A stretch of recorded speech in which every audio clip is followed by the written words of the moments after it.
Hi అండి. అందరూ ఎలా ఉన్నారు? అందరూ బాగున్నారని అనుకుంటున్నానండి. సో, ఈరోజు చాలా సింపుల్‌గా కాకరకాయ తాలింపు ఎలా చేయాలో చూపిస్తున్నానండి. బట్ ఈ లోపల ఫస్ట్ కాకరకాయలు చైనాలో ఇలా ఉంటాయని చూపిస్తున్నాను. మన సైడ్ కొంచెం ఇంకా గ్రీనిష్‌గా థిక్ గ్రీన్‌లో ఉంటాయి. బట్ ఇక్కడ టెక్స్చర్ కూడా కొంచెం డిఫరెంట్‌గానే ఉంది. సో, కానీ టేస్ట్ మాత్రం బానే ఉంటుందండి. సో, నేనైతే ఫస్ట్ కాకరకాయలోని చేదును పోవడానికి ఒక గంట ముందే నేను ఇలా సన్నగా చాప్ చేసుకున్నానండి. తాలింపుకి ఇలా చాలా సన్నగా చాప్ చేస్తేనే త్వరగా వేగుతుంది, బాగుంటుందనమాట. సో, చేదు పోవడానికి నేనైతే ఫస్ట్ అన్నీ కూడా సన్నగా తరిగేసుకొని, కొంచెం పసుపు, ఉప్పు కూడా వేసుకొని, కలపెట్టేసుకొని, మూత పెట్టేసుకున్నానండి. సో, ఇలా ఒక గంట తర్వాత నేను దాంట్లో ఉన్న వాటర్‌నంతా కూడా ఇలా చేత్తో పిండేసి పక్కన పెట్టుకుంటున్నాను.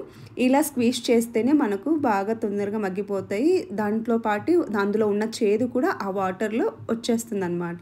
సో, ఇలా చేదు ఇష్టపడని వాళ్ళు ఇలా చేసుకుంటే దాంట్లోని చేదును సగం వరకు మనము తగ్గించుకోవచ్చు. సో, దీన్ని ఇలాగా పక్కకు పెట్టేసేసుకొని, ఇప్పుడు ఒక బాండీ పెట్టేసుకొని, ఇందులో కొంచెం ఆయిలు, పోపు గింజలు, ఎండుమిర్చి వేసేసుకోవాలండి. ఇలా వేసుకొని పోపు వేగిపోయిన తర్వాత తరిగి పెట్టుకున్న కాకరకాయలను కూడా వేసేసుకోవాలి. అంతే. ఇలా వేసుకున్న తర్వాత కలపెట్టుకొని మనము లో టు మీడియం పెట్టుకుంటూ కలపెట్టుకోవాలండి. ఇలా చేస్తే మనము క్రిస్పీగా కూడా చేసుకోవచ్చు.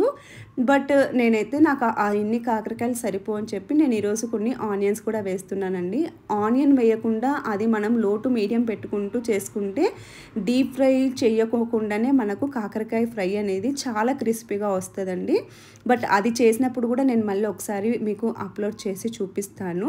బట్ ఈరోజు నేను సరిపోదని చెప్పేసి ఇంకొన్ని ఆనియన్స్ కూడా తరిగేసి వేస్తున్నాననమాట.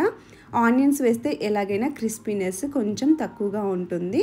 సో, నేను ఇలా కాకరకాయలో సగం మగ్గిపోయిన తర్వాత ఆనియన్స్ వేశానండి.